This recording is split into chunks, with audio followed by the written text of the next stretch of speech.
Une mine d'uranium à Imouraren, au nord du Niger. Ce site est la propriété d'Areva. Ce jour de mai 2009, le champion français du nucléaire organise un voyage de presse. Anne Lauvergeon imagine un avenir radieux.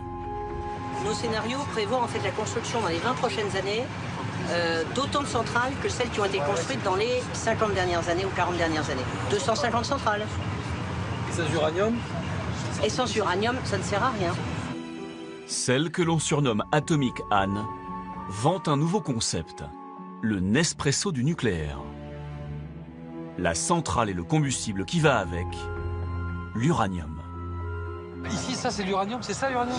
L'uranium, c'est tout ce qui est gris. Tout ce que vous voyez, tout ce qui est rouge, c'est les stériles au-dessus. Tout ce qui est gris, il y a de l'uranium dedans. Alors peut-être pas beaucoup, hein. Donc il va falloir l'extraire. À l'époque, c'est la course à l'uranium. Spécialiste de l'énergie au journal Le Monde, Jean-Michel Bezat se souvient de ces années fastes, où le précieux minerai battait des records. En 2006-2007, l'uranium est en train de remonter en flèche. On s'attend à une forte demande des Chinois qui viennent de lancer un grand programme de centrales nucléaires. Donc la livre d'uranium, elle est très au-dessus de $100. À cette période, Sébastien de Montessu dirigeait le département des mines d'Areva. Je l'avais rencontré en 2014 lors de ma première enquête. Le plan stratégique d'Areva et la vision, je dirais, d'Anne Lauvergeon, c'était la relance mondiale du nucléaire et donc préparer le groupe Areva à être capable de répondre à la demande de nucléaire dans tous les secteurs d'activité, que ce soit dans la mine, que ce soit dans l'enrichissement, que ce soit dans la construction de réacteurs, que ce soit dans les retraitements. Et donc l'objectif à l'époque du groupe, c'était comment faire pour sécuriser des nouveaux gisements d'uranium pour pouvoir alimenter, dans le cadre de la vente de réacteurs, des contrats en uranium. Mais pour satisfaire ses ambitions, la compagnie doit racheter à tout prix des mines et des permis d'exploration miniers. Areva jette son dévolu sur une toute petite société, dont voici la brochure. Uramine. Elle a été créée par un Canadien. Elle est domiciliée dans un paradis fiscal, aux Caraïbes. Uramine assure avoir découvert de l'uranium dans plusieurs pays africains. La société détient des permis miniers à Bakouma, dans l'est de la Centrafrique, à Tréquepied, en Namibie, et en Afrique du Sud, à Ristquil. Le 15 juin 2007, Areva lance une OPA sur Uramine. La compagnie débourse 1,8 milliard d'euros pour s'offrir 100% de la société minière et ses gisements prometteurs. L'acquisition, je vais le découvrir, s'est passé dans des conditions très inhabituelles.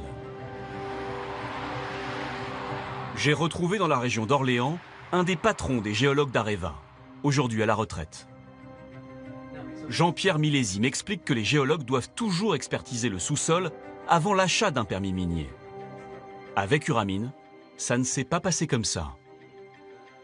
Quand les géologues ont été appelés, c'était déjà bien engagé au niveau des discussions et au niveau du processus d'acquisition. Il n'y avait plus la possibilité d'aller visiter les gisements.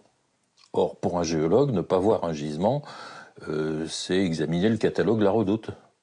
Hein, vous voyez le catalogue, c'est beau, c'est bien, mais vous ne pouvez pas toucher le produit. Est-ce que c'était... On vous a interdit du côté d'Areva d'aller sur le site? Non, on nous a dit que c'était trop engagé, c'est trop tard et qu'on aura le temps de voir les zones en question après. Selon Jean-Pierre Milési, les patrons d'Areva se sont contentés d'expertises du sous-sol financées par les vendeurs. Voici celle de Tréquepied, 176 pages de cartes, de chiffres et de graphiques qui mettent en valeur le potentiel du gisement. Nous avons eu ces documents qui nous ont été présentés comme étant parfaits, corrects, et puis alors bien emballés, bien ficelés, très très beaux documents. Ça plaît beaucoup à des non-géologues quand on a un excellent document de communication. Hein. Alors les gens qui ont regardé le dossier avant la dernière heure, la dernière minute, la dernière seconde ont eu essentiellement du bel emballage. Qu'y a-t-il sous l'emballage?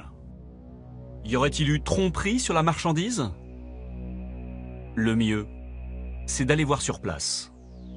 En Namibie, à Trécopier, où se situe l'un des 3 gisements achetés par Areva. Nous sommes à 100 km de l'océan, en plein désert de l'Erongo, en direction du site. C'est là. Arrivé à la barrière qui délimite le périmètre de la mine, impossible d'aller plus loin. Good morning. La seule âme qui vive est un gardien. Is it the mine here? C'est bien la mine d'Areva ici? Mine? Oui. Yeah. Et elle fonctionne? Non, pas encore. Et il y a des gens qui travaillent ici? Non, il n'y a personne. Mister, thank you. Oh, how do you? Oh, like. Okay. Okay. Let's do it. Okay. Thank you. Have a good day. Impossible d'aller au-delà. Pour découvrir le site, seule solution, les photos satellites. Sur ces images, on devine des installations importantes. Je les découvre photographiées sur cette plaquette de la mine publiée par l'entreprise. Areva a investi très rapidement, dès 2007, afin d'extraire de l'uranium au plus vite. Au total, près de 800 millions de travaux qui viennent s'ajouter aux 1,8 milliard de l'achat d'Uramine. Les bâtiments sont impressionnants. La mine a même produit pendant 2 ans de petites quantités d'uranium. Cerise sur le gâteau, les mines sont grosses consommatrices d'eau. Areva a investi 250 millions de dollars dans la construction de cette usine de dessalement de l'eau de mer.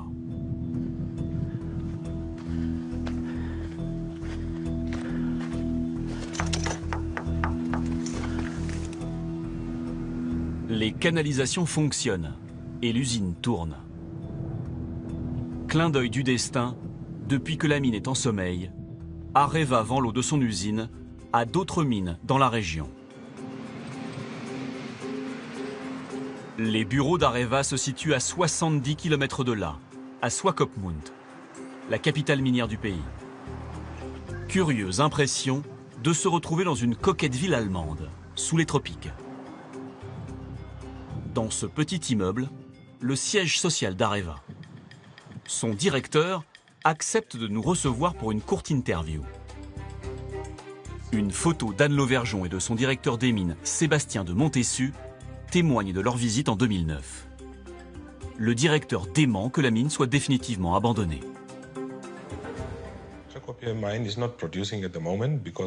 La mine de Trécopier ne produit pas en ce moment à cause de la chute des prix de l'uranium.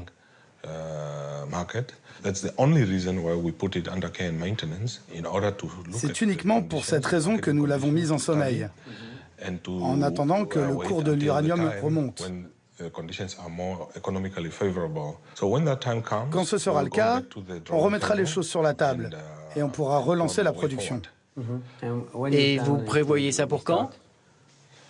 On n'a pas de date précise, parce que si on est à l'arrêt, c'est à cause de facteurs externes qu'on ne contrôle pas. C'est possible de visiter la mine? C'est impossible. Impossible. À entendre le directeur local, la mine serait temporairement en sommeil le temps que remontent les cours mondiaux de l'uranium. Mais pas sûr que l'explication soit suffisante. Je décide de faire mon enquête de voisinage. Toutes les mines d'uranium de Namibie sont situées dans la région. À une 60aine de kilomètres de Trécopier, le géant minier Rio Tinto, un groupe anglo-australien, exploite l'une des plus importantes mines d'uranium au monde, Rössing. À la différence de la mine d'Areva, la visite est possible et bien organisée. Putcontrol, Alice, Communications. Ik is in de kwanta met 2 bezoekers. Dus wil weer gaan heel gym toe. Ik is hier bij die boomgate. Ik wil net aanmelden, dank je. Et ici, la mine fonctionne à plein rendement, 24 heures sur 24, quel que soit le cours de l'uranium. Can we stop here? Yes, I'll stop there in front, then you can get out. Okay. J'interroge le directeur, Werner Duvenageux, sur la teneur en uranium de la mine d'Areva. Quelle est la teneur minimale en uranium pour pouvoir exploiter une mine? Il y a un taux minimum. Ça veut dire qu'en dessous de ce taux, ce n'est pas rentable économiquement. En dessous de 100. 100 ppm. Oui, en dessous de 100, on considère que ce sont des déchets, on jette. En ce qui concerne Areva à Trécopier, ils sont juste au-dessus de 100. C'est très bas. Si vous deviez acheter une mine dans la région Trécopier, vous l'achèteriez? Sa teneur en uranium est très faible. Des mines comme celle-là, on en a déjà. Alors on ne va pas en acheter une autre. Près de 400 tonnes d'uranium sortent chaque mois de cette mine. En revanche, rien ne sort de chez Areva, à quelques kilomètres de là.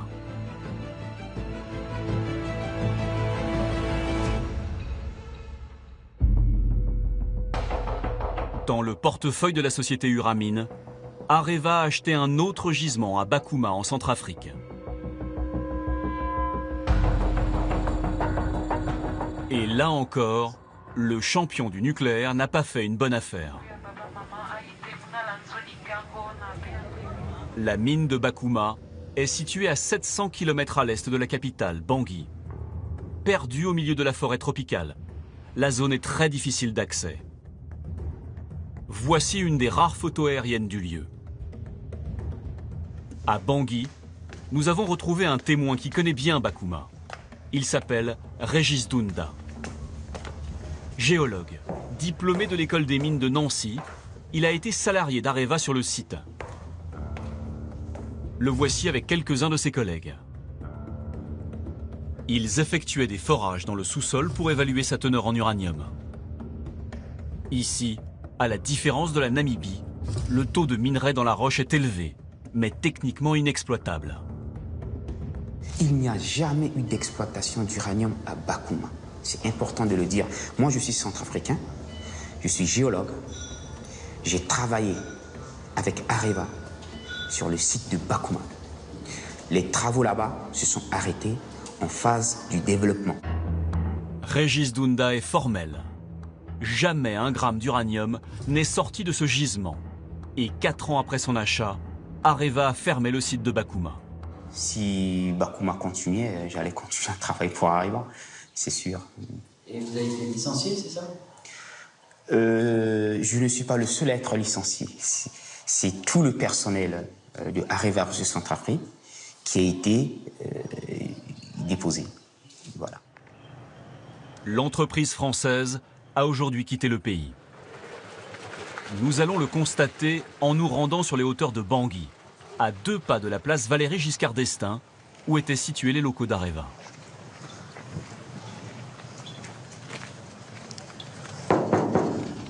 Bonjour monsieur. Bonjour. Le fils du propriétaire est là. C'est les locaux d'Areva ici, hein, c'est ça? Ils ont quitté depuis. Depuis combien de temps? Ça fait plus d'un an. D'accord.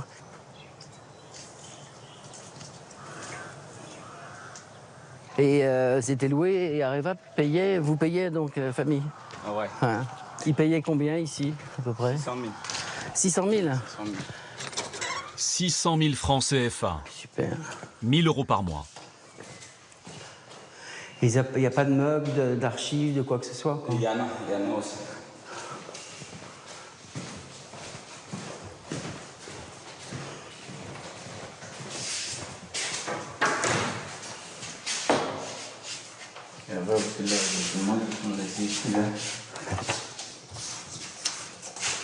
Faites voir. C'est un projet uranium de Bakouma. Je regarde tout ça. En fait, c'est un peu les mêmes rapports, mais... Ah, mais attends, c'est un coffre-fort, ça, non? C'est quoi? Oui, coffre-fort. Ah, c'est le coffre-fort. Et il y a quoi dedans? Il n'y a rien dedans. Il n'y a rien dedans? Ok. Le coffre-fort est vide. La mine rachetée par Areva n'a jamais rapporté un sou.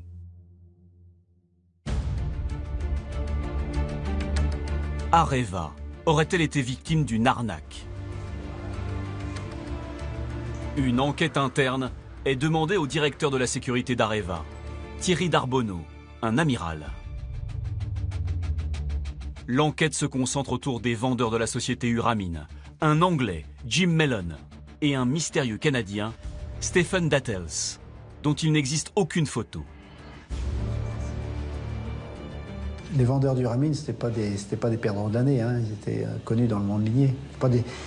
Ce n'étaient pas des escrocs, hein. Ce sont des gens qui ont monté une affaire, un business, qui l'ont fait en appliquant des règles qui leur permettaient de le faire. L'amiral recrute un détective spécialisé dans le renseignement économique. Ce mail interne à Areva en témoigne. Une société d'intelligence économique a été sélectionnée. 20 000 € plus les frais. Le détective a accepté de nous rencontrer à Genève, où il est basé. Marc Échinger est un ancien trader. Une ex-star des marchés financiers, reconverti dans les enquêtes privées. L'amiral et son adjoint, lorsqu'ils le rencontrent, n'ont que très peu d'informations sur l'opération Uramine. Ils m'expliquent leurs difficultés à comprendre une opération Uramine dont ils me disent que quelques bribes, sans plus. Ils on n'est pas très à l'aise avec ça, on ne comprend pas trop ce qui s'est passé. Ils vous disent quoi exactement? Qui ne comprennent pas tellement l'opération, qu'ils en ont été un peu écartés, qu'ils n'ont pas eu de regard sur cette opération-là. Ce qui est quand même étonnant. Une opération à 1,8 milliard d'euros, on peut quand même faire un petit effort. Au cours de son enquête, Marc Échinger va se pencher sur l'incroyable plus-value qu'ont réalisé les vendeurs grâce à l'OPA sur Uramine. Ils avaient acheté des permis miniers 35 millions d'euros. 2 ans plus tard, en profitant de l'envolée des cours de l'uranium, ils les revendent à Areva pour 1,8 milliard d'euros, 50 fois plus cher. Le détective découvre que les vendeurs, tellement fiers de leur coup, le racontent dans un ouvrage, A Team Enriched, une équipe enrichie, comme l'uranium. Avec ce sous-titre, Comment vendre une petite société à un grand groupe. Sans complexe, il se compare à des chasseurs de primes du Far West qui auraient décroché le pactole. Le détective privé se dit convaincu que l'entreprise publique a payé Uramine beaucoup trop cher. Dans son rapport, il conclut. Il y a un faisceau d'indices sérieux et concordants qui démontrent qu'Areva a été victime d'une escroquerie. Je rends mon rapport en ayant la certitude qu'ils viennent de se faire enfler de 1,8 milliard. Et ça, vous le découvrez en 2010? Ah ouais. Et vous l'écrivez? Oui. Et je demande la saisine du procureur. Et est-ce qu'il y a eu une procédure judiciaire à ce moment-là? À ma connaissance, non. Une direction juridique à Areva? Oui, mais je ne demandais pas, si vous voulez, c'était pas mon objectif, c'est pas mon but. Mais ma proposition, c'est de dire, attention, il y a toutes ces questions qui se posent. Si jamais quelqu'un s'emparait de l'affaire et qu'on n'avait pas préparé les réponses à ces questions-là, on se sentirait pas bien. Si vous voulez que Areva, un des numéros 1 de l'uranium dans le monde, se fait avoir par une junior sud-africaine, on a fait des choses plus glorieuses que celle-là. Hein.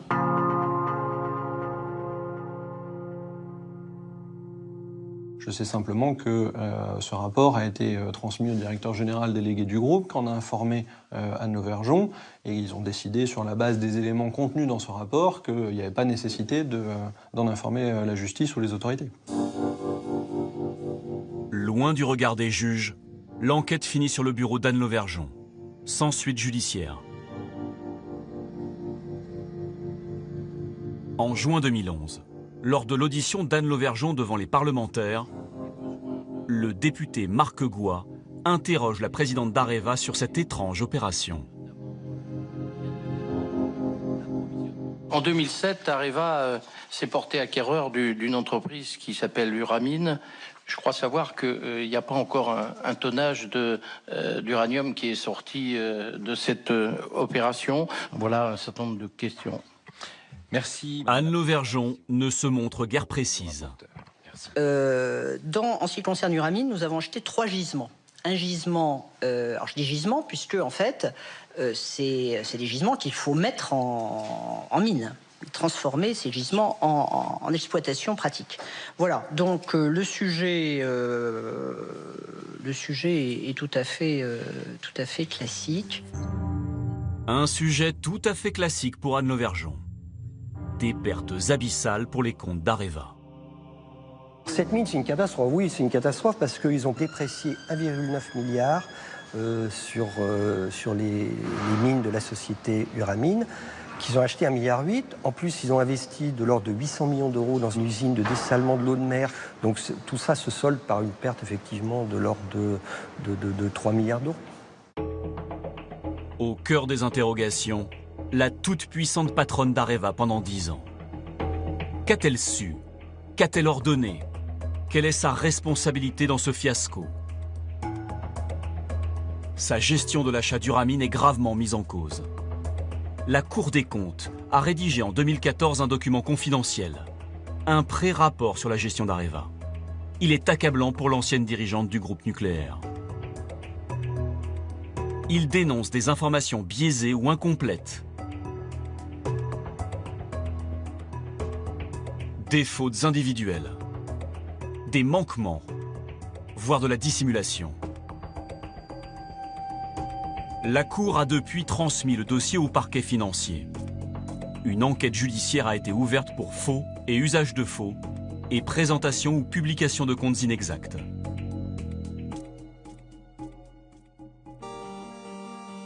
Pour préparer sa défense, en mars 2016, Anne Lauvergeon communique dans la presse. Dans l'article qui accompagne son interview accordée aux Parisiens, le journal affirme que les fameuses mines d'Uramine valent bien de l'or. Le bilan des 3 gisements est excellent. Avec près de 88 000 tonnes, il est très supérieur à l'estimation sur laquelle Areva s'était fondée. 20 000 tonnes de minerais de plus que prévu. Anne Lauvergeon aurait-elle finalement eu raison d'acheter Uramine? Nous avons rencontré un ancien géologue d'Areva qui souhaite rester anonyme. Pour lui, le tonnage de minerais est une chose. Encore faut-il réussir à l'exploiter. Oui, les tonnes sont là, mais ce sont des tonnes non exploitables.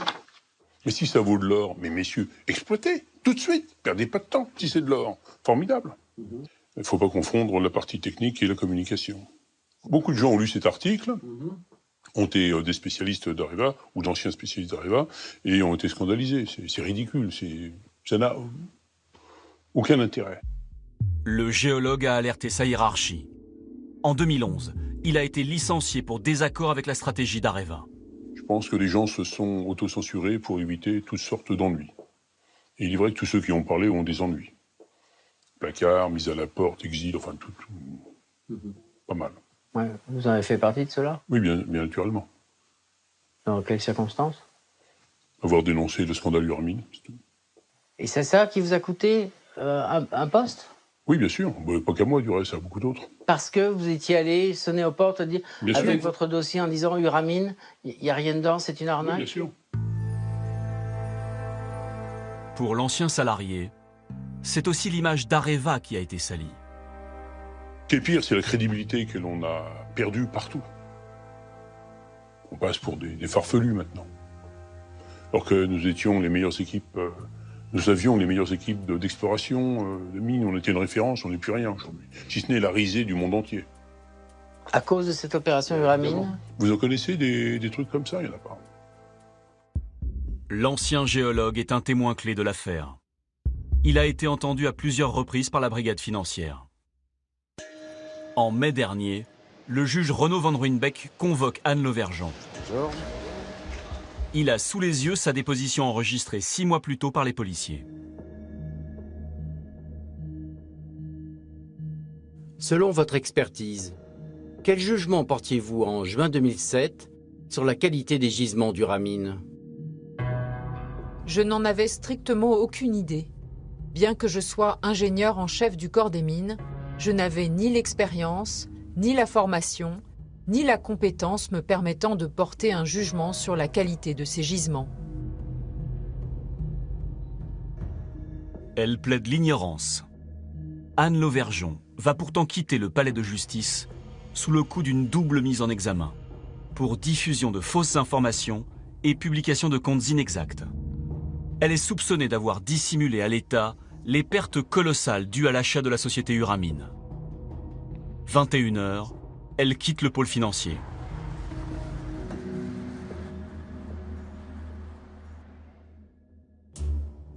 Mais Anne Lauvergeon pourrait bien être éclaboussée par un autre volet de l'affaire.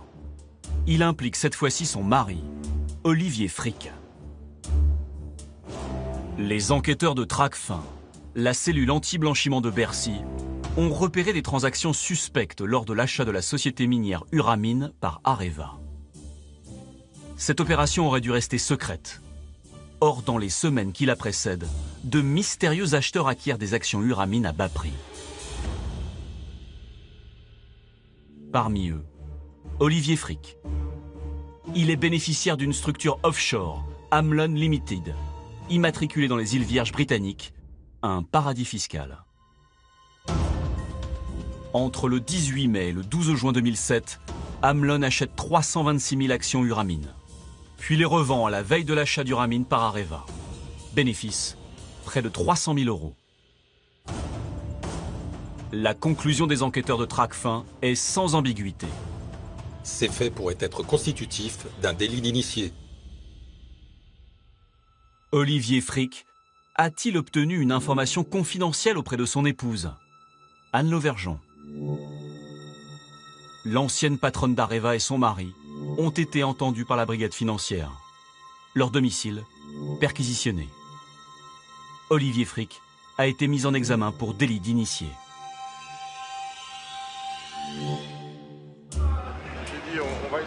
Le 29 septembre dernier, Sébastien de Montessu, l'ancien directeur des mines, est confronté à Anne Lauvergeon devant le juge Van Ruynbeck. Il a été placé sous le statut de témoin assisté.